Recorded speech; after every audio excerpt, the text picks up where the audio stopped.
E aí galera da força, beleza? Se tu acompanha algum esporte que envolve esforço máximo ou submáximo, já deve ter visto alguma ou algumas vezes algum atleta inalando alguma substância, seja um líquido em uma garrafinha, um pó em um pote ou em um saco, ou até mesmo em uma espécie de pílula que é coberta com uma redezinha que permite que essa substância seja inalada. Essa substância, então, normalmente é a amônia, o assunto do vídeo de hoje.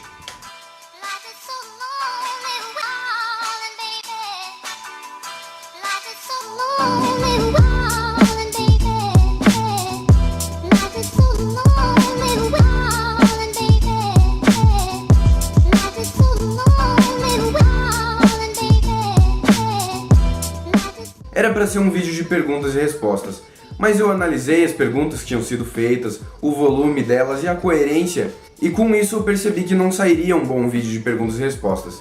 Então eu selecionei uma pergunta do Samuel Kalahari, uma ótima pergunta por sinal, e resolvi fazer um vídeo a respeito. Não é um assunto que se encontra tanta informação por aí.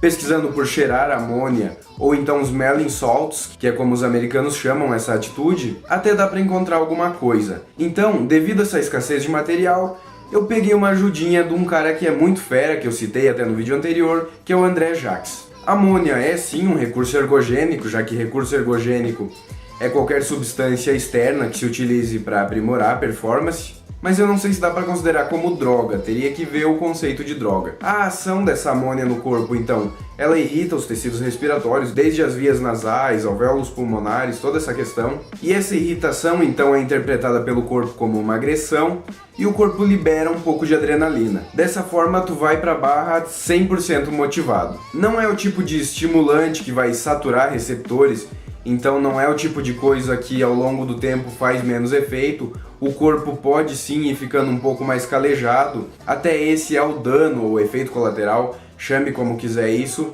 da amônia. Ela é então corrosiva para esses tecidos e se tu utiliza todo dia em todos os treinos, por exemplo, logo tu vai ter problema. Mas se tu utiliza só em competições, só em treino de um RM a cada 2 meses, não vai ter grandes problemas. Essa questão de cheirar amônia, então, é bastante utilizada em diversos esportes. É bem forte, eu tive um contato só com esse recurso, não utilizei em lift nem nada, só para testar, tinha uma garrafinha lá no fim, só fui ver qual que é a sensação e parece que tem uma escova de aço passando dentro do nariz, é muito forte a pancada, a tua cabeça vai para trás instintivamente.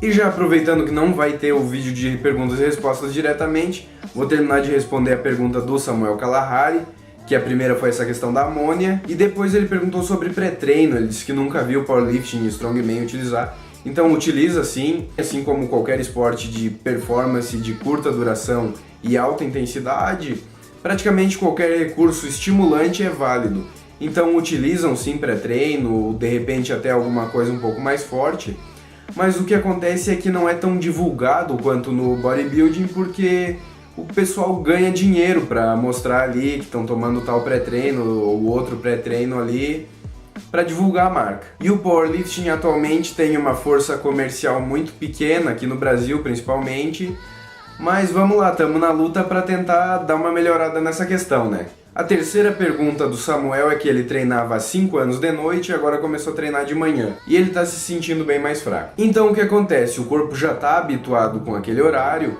Possivelmente até tu treina de manhã e quando chega de noite naquela hora que tu treinava anteriormente, tu fica motivado, o corpo começa a responder legal. Então tem toda uma combinação também de nutrientes. De manhã normalmente tu tem muito menos nutrientes do que de noite no sistema, comeu muito menos, fez do que no máximo uma, estourando 2 refeições, de noite de repente já fez 6 refeições, então tudo isso conta. Seguindo aqui tem uma pergunta do Yuri Bland, se é normal uma diferença muito grande da força total, então um RM do agachamento para o terra e do supino para a remada. Sim, completamente normal. Até porque, por exemplo, no supino e na remada, as musculaturas utilizadas são completamente diferentes. No agachamento e no terra, depende muito da técnica utilizada, até são movimentos bastante semelhantes, quase as mesmas alavancas. Mas ainda assim é comum ter uma diferença bastante significativa, principalmente por questões de aprimoramento de gesto motor. E a última pergunta do Pedro Jalfin, ele quer começar a participar de competições de powerlifting, mas não sabe muito bem como adaptar os treinos dele para esse fim, e também não sabe na cidade dele do Recife onde ele pode estar competindo. Essa questão de onde competir, praticamente todos os estados têm alguma federação, nem que seja uma federação estadual, uma federação um pouco menor, e nos estados que não tem, normalmente as academias acabam promovendo um campeonato de supino, um campeonato de terra, então é uma questão bem tranquila, só pesquisar, em especial no Facebook é uma ferramenta muito interessante para pesquisar esse tipo de coisa. Quanto aos treinos então, quanto mais próximo da competição, menor deve ser o volume de treinamento e maior a intensidade desse treinamento. Exceto na última semana, ou pelo menos nos últimos 4 ou 5 dias, quando é interessante descansar, então um descanso total. Esse assunto de organização de treinamento é um tanto quanto complexo. Eu pretendo daqui uns dias trazer um vídeo bem explicativo, com todas as etapas, bem certinho, sobre esse assunto de treinamento mais específico e mais generalizado, quando aplicar cada coisa. Eu estou me esforçando para mudar então um pouco o formato dos vídeos. Tô pensando em não fazer mais vlog desse tipo, só eu com a câmera, fazer um negócio um pouco mais dinâmico, ainda passando a mesma quantidade de informação, com a mesma riqueza de detalhes, mas de uma forma mais dinâmica e até mais divertida. O vídeo de hoje é esse aí, quem gostou, deixa aquele joinha e se inscreva no canal. Valeu!